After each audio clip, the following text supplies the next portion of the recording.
हे लोक ठिकठिकाणी मध संकलन करत असतात. त्या पेट्या असतात, त्याच्यामध्ये मधमाशा पालन केलं जातं आणि ते दौरे काढून निम्या ठिकाणी शेतांमध्ये ह्या मध पेट्या ठेवून मधाचं संकलन करतात. आणि आमचं खादी ग्रामोद्योग मंडळ आहे, हे ते मध एकत्र घेण्याची व्यवस्था आहे बायबॅकसारखी. त्यामुळे त्यांना एक चांगला दरही त्याच्यातून मिळतो आणि खात्रीशीर असा खप होतो त्यांचा. असं ते चाललं आहे. आता आम्ही याच्यामध्ये आणखी वेगळ्या पद्धतीने वाढ करायचं ठरवलं आहे. आणि मधाचं गाव, काही गावं अशी आहेत की त्याच्यामध्ये अनेक गावकरी ग्रामस्थ हे मधमाशा पालनाचा व्यवसाय करतात आणि त्यांचे असे एक प्रकारचे केंद्र तयार होतात, समूह तयार होतो. आणि ह्या समूह कल्पनेला अधिक जोर देण्यासाठी आता आम्ही मधाचं गाव अशी एक योजना आणलेली आहे. आणि त्या योजनेचा शुभारंभ येत्या 16 तारखेला महाबळेश्वरमधल्या जवळचं एक गाव आहे, मांघर म्हणून गाव आहे, त्या गावामध्ये ह्याचा शुभारंभ होणार आहे. भारतातलं पहिलं मधाचं गाव म्हणून घोषित होईल. आणि त्या ठिकाणी त्या अशी जवळजवळ आपल्याकडे आतापर्यंत बऱ्याच ठिकाणी हे काम चाललेलं आहे. पण हे जे केंद्र होणार आहे त्या केंद्रामध्ये जवळजवळ 466 लोकसंख्या आहे आणि कुटुंब आहे 100. यातली 80 कुटुंब फक्त मधपालनाचा व्यवसाय करतात आणि त्याच्यावर त्यांची उपजीविका चालते. तर असं गाव म्हणून जर त्या ठिकाणी सगळ्या सुविधा देण्यात आल्या तर त्या गावातल्या जास्तीत जास्त लोकांना आणखी रोजगार मिळेल आणि ते हा व्यवसाय करतील. जनतेला शुद्ध मध मिळेल, हा त्याच्यातला एक फायदा आहे. कारण ह्याच्यावर नियंत्रण असतं शासकीय विभागाचं आणि त्यामुळे बाजारामध्ये जसा भेसळयुक्त मध वगैरे मिळण्याची भीती असते तसं नाही, शुद्ध मध अशा ठिकाणी नियंत्रित पद्धतीने मिळू शकतो. रोजगार वाढ होते आणि जनतेलासुद्धा खात्रीशीर शुद्ध 100% स्वच्छ असा मध मिळू शकतो. त्यामुळे ह्या विचाराला किंवा ह्या योजनेला जास्त चालना देण्याचं आम्ही ठरवलेलं आहे. आतापर्यंत साधारण आम्हाला राज्यामध्ये असं लक्षात आलं की 490 गावांमधले लोक मधमाशा पालनाचा व्यवसाय करतात आणि त्याच्यामधून 40,000 मधपाळ व्यक्ती हे काम करत आहेत. आणि हा शेतीपूरक व्यवसाय. आतापर्यंत आमच्या महामंडळाने जवळजवळ 27,000 मधपेट्यांचं वाटप केलेलं आहे ह्या मंडळींना. आणि त्याच्यातून दरवर्षी सुधारण 1,00,000 किलो एवढा मध गोळा होतो आणि त्याची विक्री होते. त्यामुळे हा व्यवसाय म्हणूनसुद्धा खूप राज्यामध्ये त्याला वाढ होण्याला वाव आहे. आणि आपल्याकडे निसर्गामध्ये विविधता आहे, जशी वनं आहेत, जंगलं आहेत, त्याचबरोबर विविध प्रकारची पिकं आहेत की ज्याच्यावर मधमाशा आकर्षित होतात. आणि त्यामुळे आपल्या राज्यामध्ये ह्या मधमाशा पालनाच्या व्यवसायाला खूप मोठा वाव मिळण्याची शक्यता आहे. ह्याचा दुसरा फायदा असा आहे, जसे मी 2 फायदे सांगितले, एक म्हणजे रोजगार मिळतो, स्वयंरोजगार. दुसरं असं आहे की चांगला शुद्ध मध जनतेला उपलब्ध होतो, कारण हा नैसर्गिक मध गोळा केला जातो. आणि तिसरा फायदा असा आहे की ह्याच्यामुळे शेती उत्पादन वाढतं. कारण शास्त्रज्ञ हे नेहमी सांगत असतात की मधमाशा जे परागीकरण करतात आणि मधमाशांचं जे फिरणं आहे त्याच्यामुळे शेतीमध्ये परागीकरणाची प्रक्रिया आहे जी चांगली होते आणि त्याच्यामुळे शेतीचं उत्पन्न वाढतं, भरघोस उत्पन्न होतं. असे काही शेतकरी आहेत की ज्यांना ह्याचा अनुभव असल्यामुळे ते मुद्दाम त्यांच्या शेतामध्ये मधमाशा पाळ जे आहेत त्यांना बोलावतात आणि त्या सर्व मधपेट्या तिथे ठेवून तो संपूर्ण सीझन झाल्यानंतर त्यांच्या असं लक्षात येतं की त्यांच्या शेतातलं उत्पादन हे वाढतं. त्यामुळे अनेक शास्त्रज्ञांनी अशा प्रकारचा इशाराही दिलेला आहे की मधमाशा कमी होतात काही ठिकाणी.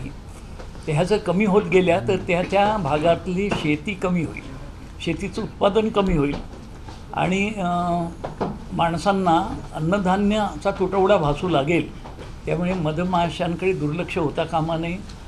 त्यांची वाढ झाली पाहिजे जास्त, की ज्याच्यामुळे अन्न साखळी आहे ही सुरक्षित राहील, असं अनेक तज्ज्ञांनी शास्त्रज्ञांनी इशारा दिलेला आहे. त्यामुळे एका दृष्टीने पर्यावरणाचं रक्षण, निसर्गाचं रक्षण हे सुद्धा याच्यातून साध्य होतं आहे. त्यामुळे 16 तारखेला महाबळेश्वर जवळच्या मांगर गावापासून आम्ही मधाचं गाव ही योजना आता सुरू करत आहोत. आणि त्याच्यातून हे जे शेतकरी आहेत किंवा मधपाळ आहेत त्यांना जास्तीत जास्त प्रोत्साहन, त्यांना प्रशिक्षण आणि सर्व प्रकारचं सहाय्य आमच्या खादी ग्रामोद्योग मंडळातर्फे देण्यात येणार आहे. तेव्हा आपल्याला विनंती आहे की आपण असं निमंत्रण आहे, आपणही जरूर यावं. आणि त्या दृष्टीने एक महाबळेश्वरची सहली होईल. हे स्वागत आहे आपलं. आपण कोणी संस्था कोण काम दिलं की आपण सरकार होते मधमाशा संस्थेला आपण हे करायला सांगितलं की नाही, तसे त्यांचे तिथे बचत गट असतात, ते गट मिळून समोर येतात.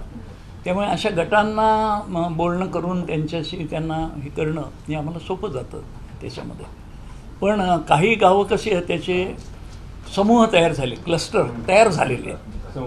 त्याला चालना मिळाली आहे, त्यांच्यामध्ये जागृती आहे आणि त्यांना असं कळलं आहे की इतर जे रोजगार आपण करत असतो त्याच्यावर हाही एक रोजगाराचा चांगला व्यवसाय आहे. त्यामुळे तिथे आता ह्या गावात मी सांगितलं की 400तले 300 लोक हेच काम करत आहेत. म्हणजे 400 कुटुंबातली 300 कुटुंब हेच काम करत आहेत मध संकलनाचं. तर अशी जर त्याच्यामध्ये वाढ होत गेली तर अनेकांना त्याच्यामुळे रोजगाराची संधी मिळेल. जे चंद्रपूर गडचिरोली भागात जे आदिवासी समाज आहे, ठाकर समाज असे समाज, यांचा मूळ व्यवसाय आहे दररोज फिरून पोळ शोधणे वगैरे, तर त्यांना ती गरज आहे. मग त्या भागात तुम्ही बरोबर आहे, पण ते त्यांच्या पारंपरिक पद्धतीने करतात. आता आपल्या शासकीय योजनेची त्यांना मदत मिळाली तर त्यांना ह्या पेट्या दिल्या जातात. त्यांचा जो पारंपरिक जो व्यवसाय आहे ना ते झाडांवरून मधाचं पोळं काढतात. ते आता ठीक आहे, ती परंपरा आहे. पण आपला जो हा प्रकार आहे पेटीचा, त्याच्यामधून अनेक गोष्टी साध्य होतात की त्याच्यात कोणाचं काही नुकसान होत नाही. आणि त्या पेट्यांमध्ये मधमाशांच्या वसाहती तयार होतात एकाच ठिकाणी. गोडव्याची गरज आहेच, गोडव्याची गरज होती आहेच, सगळ्यांना गरज आहे.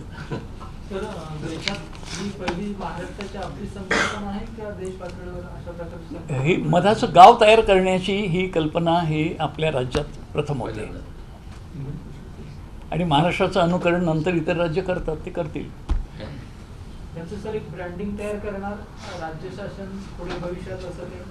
आम्ही मधुबन नावाचा ब्रँड केलेलाच आहे आणि तो आता व्यावसायिक पद्धतीने वाढावा किंवा लोकप्रिय व्हावा असे प्रयत्न सुरू झाले. देशात पहिल्यांदा? हो, देशात पहिल्यांदा. ही एक झाली. आता दुसरं एक आम्हाला मराठी भाषेबद्दल एक सांगू.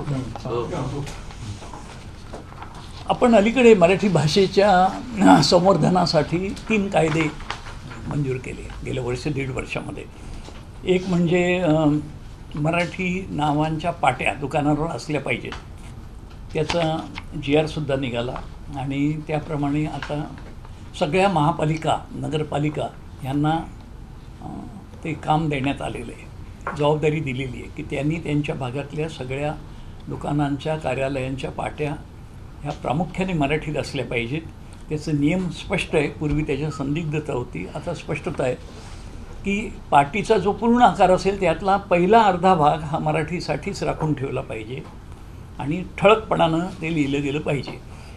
पूर्वी ह्याच्यात स्पष्ट नियम नसल्यामुळे कुठेतरी बारीक कोपऱ्यामध्ये मराठी नाव आणि बाकीचं सगळं इंग्रजी किंवा इतर भाषेमध्ये असं होत होतं. आता ती पळवाट बंद झालेली आहे आणि त्यामुळे आम्ही त्याचे उदाहरणं देऊन त्याची पत्रकं महानगरपालिकेनं सांगितले, सगळ्यांना दुकानदारांना तशा प्रकारच्या सूचना द्या, त्यांना वेळ देण्यासाठी त्यांना वेळ द्या ती पाट्या बदलण्यासाठी. आणि त्यानंतर नाही केलं तर मग काय ज्या कायद्याप्रमाणे कारवाई असतील ते करायचे. आणि हे करण्यासाठी आम्हाला अनेक संस्था, स्वयंसेवी संस्था हे पुढे आलेले आहेत. ते म्हणतात आम्हीसुद्धा ह्या कामामध्ये शासनाला मदत करू इच्छितो. आणि लोकसहभाग हा शेवटी कुठल्याही कायद्याच्या अंमलबजावणीसाठी महत्त्वाचा ठरतो. अशासाठी की नाहीतर फक्त तक्रारी आल्या तर लक्ष द्यायचं एवढंच होतं सरकारचं काम. तक्रार आली तर आम्ही ते कोणाला तरी सांगतो याच्यात लक्ष घाला. पण अशा संस्था, स्वयंसेवी संस्था ठिकठिकाणी असतात गावांमध्ये. त्यांनी जर ह्याच्यावर जर लक्ष दिलं आणि त्यांनी जर संबंधितांना जाऊन नीट माहिती दिली तर ह्याच्यामध्ये चांगलं काम होऊ शकतं. आम्हाला अपेक्षित जे परिणाम आहे तो साध्य करता येईल. म्हणून आम्ही अशा संस्थांसाठी नमुने करून दिलेले आहेत की कशा प्रकारचे दुकानं वरच्या पाट्या असाव्यात. अर्धा भाग म्हणजे काय, त्यात मराठीला पहिला अर्धा हिस्सा आणि नंतर मग दुसरी भाषा कोणती, हिंदी इंग्रजी काय असेल ती कसं द्यावं ह्याचे उदाहरणासहित दिलेलं आहे.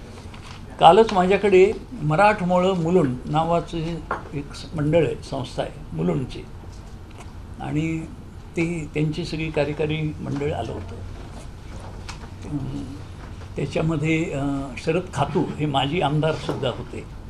आणि त्या मंडळींनी सांगितलं की आम्हाला ही योजना पुढे नेण्यासाठी काम करायचं आहे. तर आम्ही त्यांना आमचा जो नमुना आहे तो पत्राचा आणि फलक कसे असावेत याबद्दलचं मार्गदर्शन असं सगळं त्यांना दिलेलं आहे. त्यामुळे ते फिरणं अशी ठिकठिकाणच्या संस्था, मंडळं हे काम शासनाचा हा कायदा अंमलात यावा म्हणून मदत करणार आहेत. त्याचबरोबर दुसरं असं आहे की इंग्रजी किंवा इतर माध्यमांच्या शाळांमध्ये मराठी आता सक्तीची किंवा अनिवार्य करण्याचा कायदा केला आहे. परंतु ते होतं आहे की नाही हे बघण्यासाठी सुद्धा आम्हाला लोकसहभागाची गरज वाटते. आणि त्यासाठी सुद्धा अनेक अशा संस्था त्यासाठी तयार झालेल्या आहेत. काही शिक्षकांच्या संघटना आहेत, ते सुद्धा या बाबतीत शाळांमध्ये काही अडचणी असतील किंवा काही शाळा करत नसतील तर त्या बाबतीत आमच्या विभागांना ते लक्षात आणून देतील. त्यामुळे ही जी कल्पना आहे की सगळ्या बोर्डांच्या शाळा ICSE, CBSE काही असतील तरी त्यांनी एक विषय मराठी हा शिकवलाच पाहिजे. हा कायदा अंमलात यायचा असेल तर असा लोकसहभाग आम्हाला फार उपयुक्त वाटतो. त्याचबरोबर महापालिकांना आपण आता एका नियमाने अशा प्रकारचं मार्गदर्शन केले की त्यांचा कारभार पूर्वी महाराष्ट्राचं धोरण आहेच मराठी राजभाषा धोरण, परंतु त्याची अंमलबजावणी होत नव्हती. आता मात्र त्याच्यामध्ये सगळ्या महापालिका, सगळी प्राधिकरणं ही जोडून घेतली असल्यामुळे आता सगळ्या ह्या संस्था ज्या महापालिका, नगरपरिषदा, MMRDA, सिडको सारखी प्राधिकरणं ह्यांना त्यांचा कारभार हा पूर्णपणे मराठीत करावाच लागेल. आणि त्याच्यामध्ये त्यांनी पाठवायची परिपत्रकं, काढायची निवेदनं किंवा लावायच्या पाट्या आणि अंतर्गत बैठकांची वगैरे जे काही इतिवृत्त असतात ही सगळी मराठीत असली पाहिजे. तरच मराठी भाषेचे खऱ्या अर्थानं वापर होत राहील, संवर्धन होत राहील. त्यामुळे ह्या बाबतीत आता लोकसहभाग वाढत आहे ही आमच्या दृष्टीने चांगली गोष्ट आहे. ही मला आपल्या निदर्शनाला आणून द्यायची. माझे दोन्ही विषय झालेले आहेत. पाट्या बदलण्यासाठी काय वेळ दिली, मुदत दिली? पाट्या बदलण्यासाठी किंवा जो म्हटलं 50% काही व्यापारी संघटना ज्या आहेत व्यापाऱ्यांच्या त्यांनी अशी विनंती केली की आम्हाला एक मुदत द्या, तेवढ्या मुदतीमध्ये आम्ही करू. आणि ते बरोबर आहे का हल्ली पाटी फक्त रंगवली जात नाही, ती निऑन साईनची किंवा इलेक्ट्रिकची असते. तर त्यामुळे एक महिना वगैरे दिलं जाईल. 1 महिना पुरेसा आहे, तेवढ्यात ते करू शकतील. तुझ्या मोठ्या ज्या कंपन्या आहेत, मोबाईल कंपन्या वगैरे आहेत मुंबईचं, त्याच्यावर इंग्लिशमध्ये अक्षर मोठं असतं आणि फक्त ब्रँड ते त्याला आता आपण हे केलं आहे ना, नियम केलेला आहे की तो ब्रँडसुद्धा दोन्ही भाषांमध्ये करता येईल. त्यांना त्यांचा जो ब्रँड रजिस्टर्ड आहे तो त्यांनी ठेवावा आणि दुसरं मराठीत लिहावा.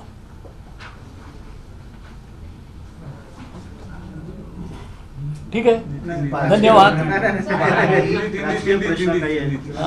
राजकीय प्रश्न सर हिंदी में पाचगणी महाबळेश्वरच्या त्या घाटामध्ये त्या परिसरामध्ये अनेक शेतकरी या मधमाशांचं पालन वगैरे करतात. वाईपासून वरती हो. थोडं हो. बांधून पण ते स्वतः स्वबळावर करतात पण त्यांना आता काही शासकीय मदत वगैरे आम्ही आहे ना, आम्ही आता ते जे आमचं केंद्र आहे महाबळेश्वरचं, त्या केंद्रामध्ये एक इमारत प्रशिक्षणासाठी बांधली. त्यांना प्रशिक्षणासाठी त्यांची नोंदणी होते, त्यांना तो पूर्ण कोर्स शिकवला जातो. त्यानंतर ह्या पेट्या दिल्या जातात शासनातर्फे. नोट वगैरे असेल हां, सगळं आहे त्याच्यावर. ती मध केंद्र योजना जरा जी सांगा. आहे थोडंसं आपली 2019 पासून मध केंद्र योजना आपण राबवतो आहे. त्याच्यामध्ये 50% सबसिडीच्या आधारावरती त्यांचे प्रशिक्षण, त्यांना पूर्ण मध संच देण्याची ती योजना आहे आणि त्याचा लाभ जे आहे त्या भागाचे लोक घेत आहेत. नाही मॅडम, असे नोट वगैरे असेल हा GR आहे आपलं, ते GR देऊन द्या आणि नोट पण देऊन द्या त्यांना. जगताप जरा द्या. सर हिंदी में जानना चाहेंगे कि आप एक देश में मैम पहला, हिंदी में अच्छे बता नहीं आप देश में पहला ऐसा हाँ। गांव महाराष्ट्र बनाने जा रहा है जो सिर्फ मधुमक्खियों के जरिए मध निकालने का काम करेगा और जी। मधु का गांव। किस तरीके से संकल्पना है और कैसे इसको बनाएंगे? जैसे मध मध एक लोकप्रिय चीज़ है और उसकी मांग भी रहती है. लोगों को शुद्ध मध मिलना ये आवश्यक है. इसके साथ साथ में मधुमक्खी पालन करना ये एक व्यवसाय भी है और इससे ज़्यादा रोज़गार लोगों को मिलते हैं. हमारे जो खादी ग्रामोद्योग मंडल है उनके मध का एक संचालन डिपार्टमेंट है.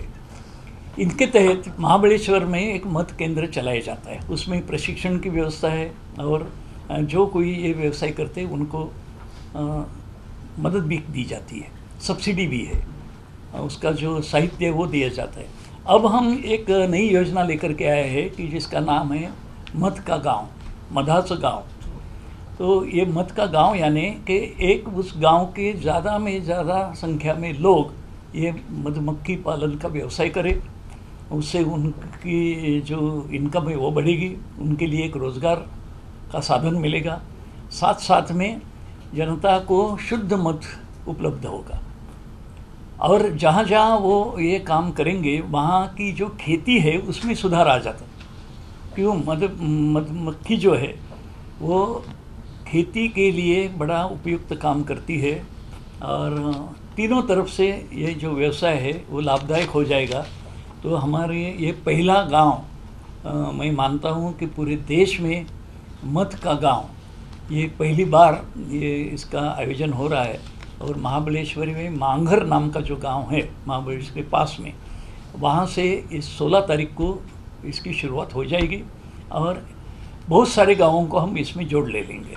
सर, महाराष्ट्र में जिस तरीके से आप मधु का गांव बना रहे हैं, लेकिन हाल में सियासी हिंदुत्व का मधु भी लोग निकालने की कोशिश कर रहे हैं और लगातार इस पर आप देख रहे हैं कि सियासत चले. चूँकि आप बहुत सीनियर लीडर हैं, इसलिए कितनी भी सियासत हो, हिंदुत्व का जो मधुरता है हिंदुत्व की वो कभी कम नहीं होगी, वो निरंतर रहेगी.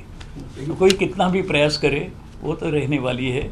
सियासत अपनी जगह पे, विचार अपनी जगह पे, जिनकी जी विचारों पे निष्ठा है, श्रद्धा है, वो उसको लेकर के चलेंगे. कुछ लोग नया विचार बदल करके और आ रहे हैं. नए विचार कितने दिन टिकते हैं ये भी देखना है कि विचारों में बदलाव बहुत जल्दी जल्दी आ रहे हैं. तो कायम रहना अपने विचारों पे ये भी बहुत ज़रूरी होता है. काही लोक अयोध्येला जात आहेत आणि तिथले भाजपचे खासदार म्हणतात त्यांनी अयोध्येला येऊ नये. तर तुम्हाला वाटतं अशा पद्धतीनं कोणी अयोध्येला जावं की नाही? नाही, मला वाटतं देशामध्ये घटना आहे, कायदे आहेत आणि आपल्या आवडत्या धार्मिक ठिकाणी, मंदिराच्या ठिकाणी जाण्याचा अधिकार आहे प्रत्येकाला. त्यामुळे ते स्टंटबाजी करून असं काही कोणाला थांबवता नाही येणार. म्हटलं आहे की राज ठाकरेंनी माफी मागावा तरच इथे यावं. दोघांचा आपसातला विषय त्यांनी ठरवावं काय करायचं. नाही, त्याच्यावरचा निर्णय हे भाजप अध्यक्षांनी द्यावा ना. जर त्यांचेच खासदार बोलत आहेत किंवा त्यांनी सांगावं की बा ह्या मनसेच्या योजनेला आमचा पाठिंबा नाही, काहीतरी एक भूमिका घ्यावी. पण भूमिका घेणारे घेत नाहीत ही अडचण आहे. पण भाजप दोन्ही ठिकाणी पाय ठेवून आहेत का, की ज्या पद्धतीनं महाराष्ट्रामध्ये एकीकडे राज ठाकरेंच्या संदर्भात पॉझिटिव्ह भूमिका घ्यायची आणि उत्तर प्रदेशमध्ये कुठतरी निगेटिव्ह भाषिक आहे त्याच्याबद्दल निगेटिव्ह भूमिका घ्यायची. ही गोची कोणाची झाली आहे? खरं त्यांनाच विचारलं पाहिजे की हा जो गुंता झाला आहे याच्यातून कसं बाहेर पडणार. त्यामुळे ठीक आहे, जरा असं वाटतं की कोणाला तरी त्रास देणारा एखादा त्रासदायक माणूस उभा राहिला तर बरं वाटतं, पण तो त्रास अंगावर उलटला किंवा आपली पंचायत होते ना, ते भाजपची आज अडचण ती झालेली आहे. सर बीजेपी के सांसद कह रहे हैं कि यहाँ पे आना नहीं चाहिए, अयोध्या में माफी मांगनी चाहिए जो वक्तव्य दिए हैं राज ठाकरे ने, क्या कहेंगे इसको? अरे मैं ये बोल रहा हूँ कि उस पार्टी की जो चीफ है, अध्यक्ष है, उन्होंने इसके ऊपर निर्णय लेना चाहिए. क्या उनके सांसद, उनके विधायक, उनके कार्यकर्ता, पदाधिकारी, इनके ऊपर इनका नियंत्रण नहीं है. उन्होंने अपनी पार्टी की पॉलिसी जाहिर करनी चाहिए, वो नहीं कर रहे हैं. इसमें कुछ दाल में काला है. ठीक आहे, धन्यवाद. औरंगाबादमध्ये पाणी टंचाई भीषण होत चाललेली आहे, त्यावर तुम्ही पालकमंत्री. हो, आम्ही त्याचा आढावाच घेतला आहे पूर्ण. मी गेलोही होतो आणि त्यावेळी हे केलेलं आहे. त्यानंतर आपले पाणीपुरवठा सचिव आहेत संजीव जयस्वाल हे गेले होते. आम्ही काय काय उपाय केलेले आहेत. पहिले म्हणजे सध्या जे पाणी उपलब्ध आहे त्याच्यामध्ये कशी वाढ करता येईल, ती संपूर्ण लाईन स्वच्छ करायचं हे केलं.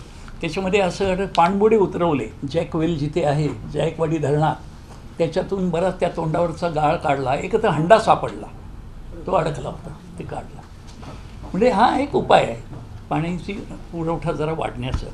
त्यानंतर एक 1800 मीटर लाईन गारखेडा म्हणून भाग आहे, गारखेडा, त्या ठिकाणी 1800 मीटर लांब लाईन पाण्याची नवीन टाकायचं काम सुरू केलेलं आहे. त्याचबरोबर आम्ही उद्योगमंत्री असल्यामुळे MIDCचा मी अध्यक्ष आहे. ते MIDCला मी सूचना दिलेली आहे, तिथून 3 MLD किंवा दशलक्ष लिटर पाणी दररोज दिलं जातं महानगरपालिका क्षेत्राला MIDCकडून. त्याच्यात वाढ करायची सूचना दिलेली आहे आणि ते 10 MLDपर्यंत पाणी वाढवावं अशी मी सूचना दिली आहे. ते वाढतंय पाणी. जूनपर्यंत पाणी पुरवठा होईल का? अशा नाही, एक आठवड्यामध्ये, आणखी एक आठवड्यामध्ये ह्याचे चांगले परिणाम दिसायला लागतील. आणि सध्या जी जास्त टंचाई आहे त्या टंचाईमध्ये थोडं लोकांना दिलासा मिळेल अशा प्रकारचं आहे. शिवाय जी मोठी योजना चालू आहे, अर्थात त्याला वेळ लागणार, कारण ते 80 किलोमीटर दुरून पाणी ते आणायचं आहे. त्याचं काम जोरात चाललेलं आहे. मी स्वतः दिल्लीत जाऊन नितीन गडकरींना भेटून तो जो हायवेची जागा त्यांची आहे ती मागितली, ती त्यांनी दिली आणि त्यामुळे तिथे पाईपलाईन टाकण्याचा जी अडचण होती ती दूर झालेली आहे. अशा सगळ्या मार्गांनी आम्ही त्यांचे प्रश्न सोडवलेले आहेत. त्यामुळे तात्पुरती जी टंचाई जाणवते ही योजना होईपर्यंत त्या काळातसुद्धा जनतेला दिलासा मिळावा म्हणून छोटे प्रयत्न करून आम्ही तो दिलासा देतो. बहिणाबाईंची जात्यावरची ओवी म्हणजे